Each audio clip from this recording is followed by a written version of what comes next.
그러므로 사람이 무엇이기에라는 제목으로 연애 말씀을 나누겠습니다. 시편 8편은 다윗이 사람들의 일보다는 자연에 대해서, 하나님이 창조하신 피조 세계에 대해서 많은 관심을 갖고 있습니다. 사회 문제보다도 자연 질서에 대해서 강조를 하고, 역사적인 관심보다도 우주 만물의 기원과 질서를 신앙적인 눈으로 표현하고 있습니다. 너무 이렇게 아름답다는 거죠. 사실 밤하늘에 바라보면은 지금 시카고만 해도 그래도 환하게 지금 별빛을 볼 수 있잖아요. 케냐 가게 되면은 마사이 부족 거기서 가면 깜깜한 밤에 불빛은 하나도 없고 그 하늘에 떠 있는 별을 보면은요 그렇게 아름다울 수가 없습니다. 정말로 웅장합니다. 하나님이 창조하신 이 세계는 그렇게 위대하고 아름답다는 것이죠. 그래서 오늘 시편 8편 1절에서 9절에 보면은 처음도 이 말을 하고 마지막도 이 말 한 게 있습니다. 한번 읽어보실래요? 시편 8편 1편에 뭘 말하고 있는지 다 같이 읽겠습니다. 야훼 우리 주여, 주의 이름이 온 땅에 어찌 그리 아름다운지. 주의 이름이, 그죠? 주의 이름이 온 땅에 어찌 그리 아름다운지요. 주의 이름이라는 것은 주님의 그 모든 권세와 그 다음에 인격과 성품이 다 포함된 걸 말하지 않습니까? 하나님 하신 그 모든 것이 아름답다. 하나님의 아름다움이 우리 마음속에 연결되어 있는 거죠. 하나님 창조품 아름다움이 꽃을 보세요. 이거 여러분 박사학위를 받은 사람이 꽃을 만들 수 있을까요? 이 생명력이 없지 않습니까? 이 색깔과 모양과 이 아름다움은 말로 표현 못하는 거죠. 권사님 꽃꽂이로 하나님의 아름다움을 표현하시는 겁니다. 이건 하나님이 창조하신 세계를 바라보면은 그냥 입이 쫙 벌어지는 그런 상황 아니겠습니까? 다윗이 지금 자기 삶을 돌아보면서 하나님이 창조하신 이 세계가 얼마나 아름다운지, 세상에 살면서 목동으로서 생활하고 장군으로서 장수로도 생활하고 왕으로서도 생활하면서 수많은 아름다운 것들 많이 봤지만 하나님이 창조하신 이 세계와는 좋게 비교할 수 없다는 거죠. 이 하나님이 만든 이 세계는 인간들이 아무리 멋지게 만들려고 그래도 못 따라간다는 겁니다. 그것을 그냥 높이는 거죠. 이렇게 아름다운 것, 이 세상에 가도 참 창조하신 분이 아름다운 건데 그것을 만드신 분은 하나님이라는 거죠. 하나님은 그만큼 아름다우시다는 겁니다. 하나님을 닮아가는 자는 아름다워지는 거죠. 세상은 하나님을 닮으면서 아름다워지려고 그러지 아니하고 보톡스 주사 맞으면서 아름다워지려고 그래. 그러다 보니까 이게 멈춰지잖아요. 자꾸 이렇게 주름살이 더 깊어지고 더 부작용이 생기고, 그렇게 그냥 늙지 않는다는 불로초를 먹어도 결국은 이래 죽잖아요. 이 세상에 있는 그것들로 가지고는 하나님의 그 아름다움을 표현할 수 없다는 거죠. 그럼 정말 아름다운 사람이 누구냐? 하나님이 창조하신 세계를 보면서 이것을 창조하신 하나님을 바라보는 자, 그가 정말 아름다운 자라는 거죠.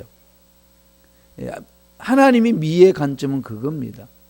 하나님이 성경에서 말하고 있는 미학은 하나님이 창조하신 세계를 보나 이 세계를 창조하신 그분은 이 모든 것들을 가지고 계신 아름다움이 있다는 거죠.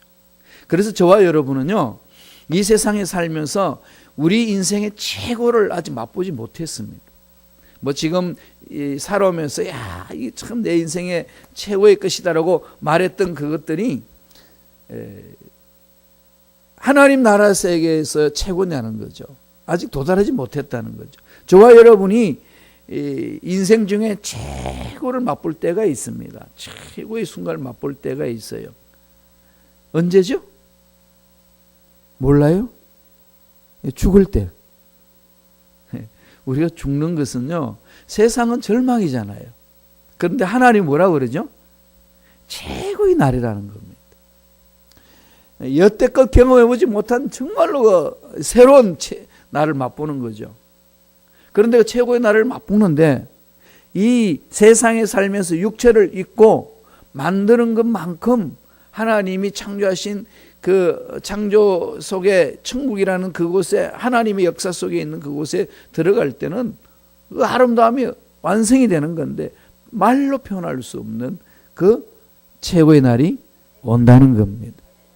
근데 이제 여기에 좀 함정이 있어요. 잘해야 됩니다. 최고의 날을 죽으면 최고의 날을 맛보죠. 그런데 최고의 날을 맛보는 그 날이 각자가 이 지상에서 어떻게 하나님을 닮아갔느냐에 따라서 차이등이 있습니다. 차이가 있습니다. 그걸 아셔야 돼요. 그냥 막연히 죽는다고 끝나는 게 아니라 이 지상에 육체를 입고 있으면서 얼마나 하나님의 말씀 앞에 순종하고 나아가느냐에 따라서 내 인생이 그렇게 완성된다는 거죠. 그러니까 최고의 날을 맛보는 사람들마다 다 다릅니다. 이건 생각만 해도 감격스럽지 않나요? 바울이 그런 것을 체험하고 나서 고린도전서 15장에서 그렇게 표현을 합니다. 부활의 영광은 다 다르다고. 해의 영광이 있고 달의 영광이 있고 별의 영광이 있다고 그랬습니다. 그럼 그런 영광을 어떻게 우리는 만들어서 맛보지요? 두 가지입니다. 죽어서 그것을 맛보는데 죽어서 맛보는 그 영광이 다른 것은 육체를 입고 살면서 만들어지는 것에 따라서 결과가 주어진다는 거죠. 그래서 예수를 믿고 그것을 사모하면서 이 세상이 힘들고 어렵다고 인생 포기하지 아니하고 정면 대결하면서 만들어가는 거죠. 이걸 모르면은 힘들고 어렵다고 포기해버립니다. 그건 우리 인생의 목적이 아니라는 거죠. 그러니까 최고의 날을 생각하면 생각할수록 각자의 그 영광이 다른 거다는 것을 말씀을 통해서 우리가 묵상하면 묵상할수록 이 세상 살면서 어떻게 살아야 될 것인지 결단이 일어나는 거죠. 아무리 문제가 많아도 뒤로 물러서지 않습니다. 그 최고의 날을 생각하면 용기가 나고 힘이 나고 더 멋지게 만들고자 하는 의지가 생기지 않습니까? 하나님이 주시는 거죠. 지금 이 세상에서 아름답다고 생각했던 그것보다 더 위대한 일들이 우리를 기다리고 있다는 겁니다. 이런 것을 사모하면서 지금 이 지상에서 어떻게 살아야 될 것인가를 가르쳐 주시고 있는 게 말씀입니다. 오늘 다윗이 이 세상 보라 얼마나 아름답게 만들어졌냐. 이보다 더 아름다움이 어디 있느냐. 그런데 이게 모든 아름다움 하나님 속에 있다. 그것을 사모하면서 이 세상에 멋지게 살라는 겁니다. 그래서 시편 8편 1절과 9절에는요. 주님의 이름이 너무 아름답습니다. 그걸 이렇게 기둥을 세워놓고 그 중간에는 무슨 내용을 채웠지요? 아름다우신 하나님이 우리를 위하여 이렇게 창조해 주셨습니다. 하늘과 땅에 대해서 해, 달, 별과 인간과 소와 양과 모든 들짐승과 공중의 새와 바다의 물고기를 우리를 이렇게 창조해 주셨습니다라는 내용으로 기록한 것이 시편 8편의 내용입니다. 그럼 하나님을 찬양하는 거죠. 하나님을 찬양하는 겁니다. 오늘 시편 8편은 여러분 성경을 보세요. 성경 보면은 제일 위에 제목을 달아놨어요. 각 성경마다 제목을 달아놨죠. 뭐라고 되어 있나요? 다윗의 시, 인도자를 따라 깃딧에 맞춘 노래 그러죠. 깃딧에 맞춘. 우리 어저께는 뭘 봤죠? 시가연이라고 그랬습니다. 시가연은 탄식하는 것, 비탄에 빠져 사니까 아래는 것. 그게 시가연이라면은 오늘은 깃딘이라고 말하죠. 다윗의 시 인도자를 따라서 깃딘에 맞춘 노래. 이 깃딘이 뭘까요? 기쁜 곡조. 기쁜 곡조다. 하나님 창조하신 세계를 바라보면은 아무리 이 세상에 문제 일어나도 이렇게 아름답게 만들으신 전능하신 하나님이 나의 아버지로 생각하면은 마음속에 나도 모르게 기쁨이 있다는 거죠. 내 인생의 최고의 날을 생각하면은 지금 이 과정 속에서 나는 어려움은 쉽게 극복할 수 있는 힘과 은혜가 넘쳐난다는 겁니다. 그래서 깃딘이라는 것은 기쁜 곡조로 하나님을 찬양한다. 그러면서 깨달은 것을 고백하고 있으면 두 가지로 고백하고 있어요. 오늘 시편 8편. 첫째로 다윗은 무엇을 깨달아서 고백하나요? 하나님이 우리를 돌보아 주신다는 사실을 깨닫고 찬양합니다. 하나님이 돌봐주신대요. 우주 만물을 창조하신 그분이, 이렇게 아름답게 창조하신 그분이 우리를 돌봐주신다는 거죠. 우리를 추하게 돌보실까요? 아름답게. 참으로 아름다운 모습. 그런 모습으로 우리를 돌봐주시고 그렇게 되도록 인도하신다는 겁니다. 말씀 한번 읽어보죠. 시편 8편 3절 4절입니다. 3절 4절 다 같이 한 목소리 읽습니다. 주의 손으로 만드신 주의 하늘과 주께서 베푸신 두신 달과 별들을 내가 보니 사람이 무엇이기에 주께서 그를 생각하시며 인자가 무엇이기에 주께서 그를 돌보시니. 사람이 무엇이고 인자, 이 말은 son of man을 얘기를 합니다. 사람을 말하는 거죠. 사람의 아들들이 무엇인데, 사람의 그 자녀들이 무엇인데, 사람이 도대체 무엇이기에 그렇게 그 사람을 생각하시고 돌봐주십니까? 그런데 돌보시는 분이 어떤 분이라고요? 하나님, 전능하신 우주 만물을 창조하시고 아름답게 이렇게. 그러나 지금 뭐 힘들어서 어렵다, 고통스럽다, 앞길이 막막하다 그러지만은 전능하신 하나님은 우리를 품어주시고 돌봐주시는 줄로 믿습니다. 힘들고 어려우시면요, 이게 바깥에 나와가지고 이게 하늘 한번 바라보세요. 이 시카고 하늘은요, 이건 정말 돈 줘도 볼 수 없는 하늘입니다. 파란 하늘, 어저께 보니까 구름 한 점 없이 파란 하늘이 돼 있어. 한국 가게 되면은요, 애들이 유치원생들이 선생님이 하늘을 그리라 그러면은 다 잿빛으로 그려놔요. 파란 색깔이 아니고 회색 그립니다. 자기들이 본 하늘 색깔은 다 회색이에요. 그냥 파란 하늘이 아니라는 겁니다. 우리 시카고 땅에 살면서 이 하나님이 창조하신 이 세계 얼마나 아름다운 걸 바라봅니까? 이것을 창조하신 분이 나를 돌봐주시는 전능하신 하나님 아버지십니다. 이것만 생각하면 마음에 막 이렇게 흥분이 되지 않나요? 막 기쁨이 일어나지 않나요? 이 돈을 호주머니 넣는 것보다도 몇 배의 기쁨이 있는 게 하나님 자녀, 하나님 위대하심을 체험한 자들의 모습 아니겠습니까? 다윗이 지금 그것을 고백하고 있습니다. 도대체 사람이 무엇이기에? 여기 8편 4절 한 번 더 읽어보죠. 여기에 다윗이요, 멋진 말을 해주고 있습니다. 다 같이 읽습니다. 사람이 무엇이기에 주께서 그를 생각하시며 주께서 그를 돌보시나이까. 사람이 무엇이기에 사람 할 때 이게 에노포스, 에노스 이렇게 표현한대요. 이 말은 약하다 이겁니다. 약한 존재다. 이렇게 연약하고 약한 존재인데 무엇 때문에 하나님 그를 생각하십니까? 그것을 말하고요. 또 인자가 무엇이긴데, 인자라는 말은 이 사람의 아들로 되어 있는데 그 사람 할 때에 창세기에서 2장 7절에 보면은 흙으로 사람을 빚었다 그랬지 않습니까? 그때의 사람을 뭐라고 표현했냐면 히브리 원어로는 아담 그럽니다. 아담. 이 아담의 원뜻은 뭘까요? 아담아, 흙이라는 겁니다. 흙. 아담이라는 사람이라는 뜻을 가진 그 나중에는 사람 이름으로 됐습니다만은 아담이라는 뜻 자체가 사람이죠. 그 아담은 히브리 원어 어디에서 왔냐면은 흙에서 왔다 되어 있습니다. 그러니까 히브리 원어로 흙은 아다마 그럽니다. 아다마.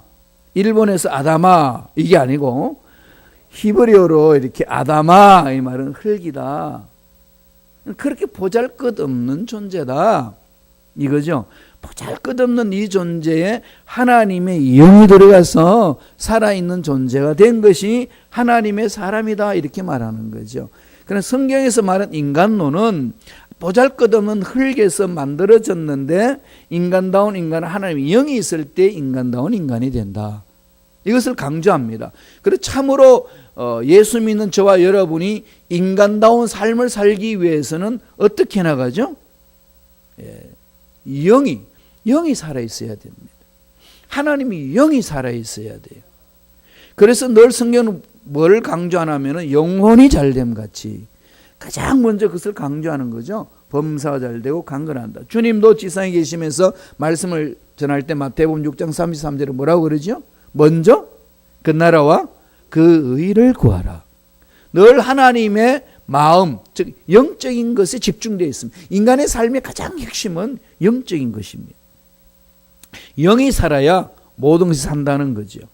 이렇게 보잘것없는 존재인데도 하나님이 영이 들어가니까 정말 하나님 기뻐하시는 존재가 된다는 거죠. 그럼 저와 여러분들이 보잘것없는 흙으로 만들어졌지만은 우리를 돌봐주시는 그것은, 우리를 보살펴주시는 것은 그 속에 하나님의 영이 있기에 존귀한 존재입니다. 그러니까 저와 여러분은 영적인 존재예요.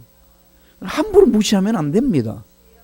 내가 보기에는 보잘것없고, 내가 보기에는 이 허리가 좀 구부러졌고, 내가 보기에는 주름살이 있어서 볼품없는 것처럼 보여진다 할지라도 하나님은 아주 존귀한 자로, 그죠? 그걸 돌보신다는 거죠. 그렇게 말씀하고 있습니다. 만약에 햇빛이었다면 어떻게 되겠습니까? 만약에 달이 없으면 어떻게 되겠어요? 밀물과 선물도 없고, 이게 지구촌에 아름답게 돌아가는 모습이 존재하지 못하지 않겠습니까? 밤하늘에 별이 없다면 어떻게 했어요? 깜깜하고 정말로 얼마나 삭막하게 했습니까? 하나님이 창조하신 솜씨를 보면은요, 얼마나 아름다운지 모릅니다. 이렇게 창조하신 하나님이 보잘것없는 우리들을 하나님의 영으로 허락해 주셔서 돌보아 주신다. 이게 다윗의 고백입니다. 힘들고 어려우실 때마다 하나님이 우리를 생각해 주시고, 하나님이 우리를 돌봐주시고, 하나님이 우리를 인도해 주신다는 이 말씀을 마음판에 묵상하면서 이 기쁨을 잃지 않는 저와 여러분 되기를 축원합니다. 이것만 생각하면 기쁜 거지요. 두 번째로 다윗은 무엇을 깨달았다고 그럽니까? 하나님이 우리를 존귀하게 여긴다는 사실을 깨닫고 찬양합니다. 처음에는 우리를 돌보아 주신다. 돌봄, 그죠? 돌보아 주신다. 우주 만물 창조하신 분은 돌봐 주시는구나. 사람이 무엇이 간데 외쳐놔놓고 보잘것없는 그 존재라고 이야기하고 나서 그 다음에 다윗이 고백하는 것은 존귀하게 여기신다. 저와 여러분을 아주 존귀하게 여기신다는 거죠. 5절에 있습니다. 다 같이 한번 읽어보실까요? 한 목소리 읽겠습니다. 그를 하나님보다 조금 못하게 하시고 영화와 존귀로 관을 씌우셨나이다. 개역 개적 세 번역에서는 우리가 하나님보다 조금 못하게 했는데, 개역 한글에는 뭘로 번역된 줄 압니까? 천사보다 조금 못하게 하시고 이렇게 번역되어 있어요. 그런데 히브리 원어를 보니까 히브리에서는 하나님을 말합니다. 엘로힘 이렇게 이야기하고 있어요. 하나님보다 조금 못하게 하시고, 하나님과 비교해서 우리의 모습을 이야기를 합니다. 그만큼 존귀한 존재예요. 좀 이 세상 살면서요, 뜻대로 안 되고 일이 좀 막히고 문제가 있고 무기력함을 느낄 때에 가슴을 치면서 자기를 핍박하지 마세요. 이 화상화 왜 사나? 그러면 안 됩니다. 하나님 우리를 창조하시고 뭐라고 그러시죠? 존귀하다. 그거를 바라보고, 오늘 당장 댁에 가셨어요. 그거를 바라보고 너는 존귀한 자라. 아침에 눈 뜨고 이렇게 양치질하면서 그거를 보면서 외치세요. 자꾸 그거를 볼 때마다 내 얼굴에 주름살이 몇 개나 세지 마시고 너는 존귀한 자로다. 너는 존귀한 자로다. 이건 우리 스스로 말하는 게 아니라 하나님이 우리를 바라보시고 평가해 주신 말씀입니다. 4절에서는 다윗이 흙으로 만들어진 연약한 존재다 이야기를 해놔놓고 5절에서는 하나님께서 우리를 하나님보다 조금 못하게 만드셨다. 우주 만물을 창조하시고 이 아름다움을 창조하신 하나님을 비교해서 우리 존재를 이야기를 합니다. 그만큼 존귀하다는 거죠. 이 존귀한 자에게 하나님은 사명을 주셨습니다. 그걸 아셔야 돼요. 저와 여러분 사명이 있는 거예요. 왜 이 세상에 태어났겠어요? 그저 문제 속에서 허짓거리다 인생 끝나도록 만들었을까요? 아닙니다. 그저 한탄만 하고 신사 한탄만 하고 내 모양 내 모습이 이 모양 이 꼴이냐, 이것만 날마다 생각하면 한숨 푹푹 쉬고 날마다 술을 마시고 고통하면서 살다가 죽도록 만든 존재가 아니라는 겁니다. 존귀한 존재로 하나님보다 조금 못하게 하셨는데 그렇게 존귀한 존재로 만드셨고 사명을 주셨다 그럽니다. 6절에 있어요. 다 같이 볼까요? 한 목소리 읽습니다. 주의 손으로 만드신 것을 다스리게 하시고 만물을 그 발 아래 두셨으니. 다스리게 하시고. 창세기 1장 28절에도 이 말 나오죠. 하나님이 창조하신 모든 것을 다스리게 하는 것. 다스리게 하는 것. 히브리어는 좀 다르게 쓰긴 합니다. 창세기 1장 28절에는요. 다스리다, 라다라는 말을 쓰는데 이 말은 통치한다. 왕이 세상을 통치할 때 쓰는 말입니다. 라다. 그걸 그대로 이어받아서 여기서는 마샬 그렇게 이야기를 합니다. 그러나 하나님이 창조하신 모든 세계를 우리가 다스릴 수 있도록 권한을 위임시켰다는 거죠. 우리는 하나님의 것을 다스릴 수 있도록 부르심을 받은 존재들입니다.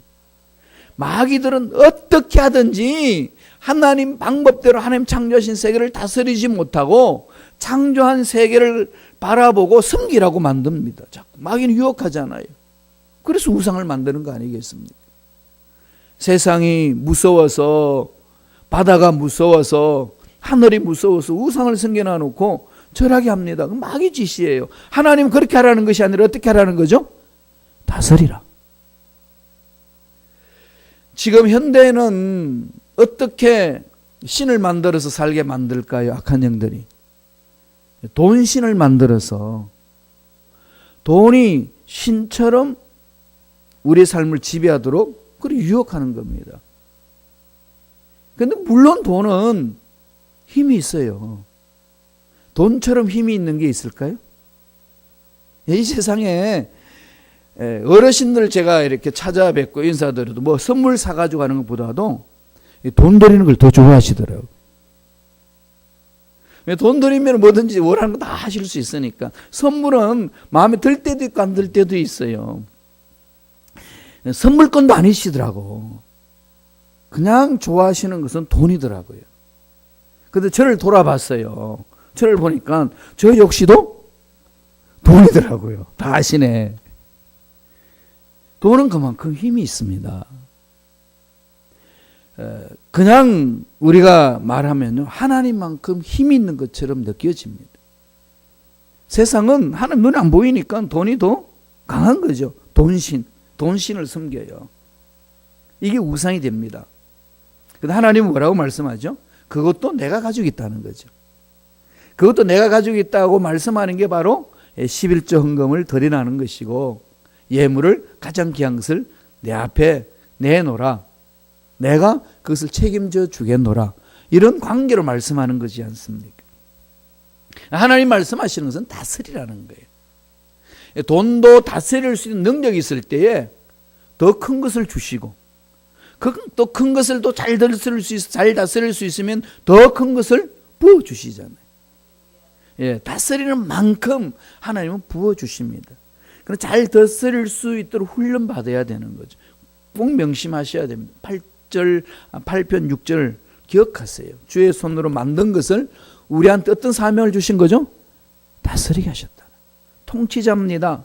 다스림을 받아서는 안 됩니다. 문제도 다스려야 되고요.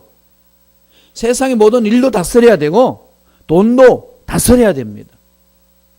하나님 그런 마음을 나에게 주옵소서. 그런 다스릴 수 있는 능력이 있을 때는 하나님이 갖다 부으실 때는요, 이건 상상할 수 없는 복으로 우리를 만나 주십니다. 그 은혜가 넘쳐나기를 간절히 축원합니다.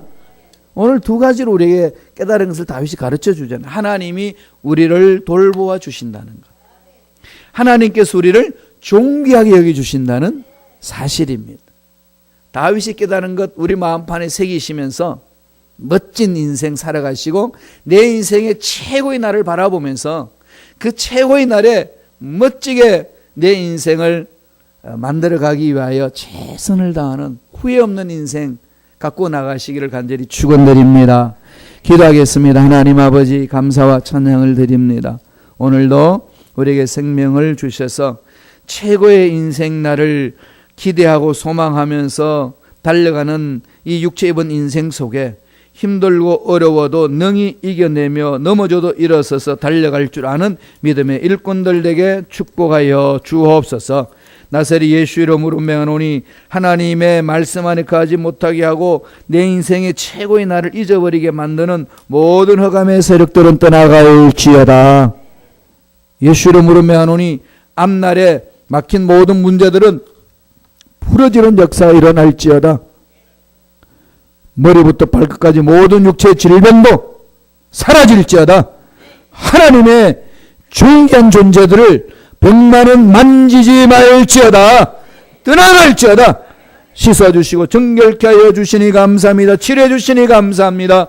강건하게 만들어 주시니 감사합니다. 앞길을 열어 주시니 감사합니다. 하나님 홀로 영광 받아 주옵소서.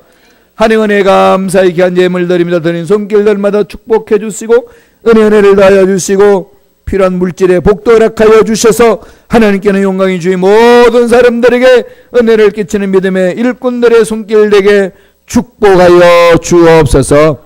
감사하고 예수님 이름으로 기도드리옵나이다. 아멘.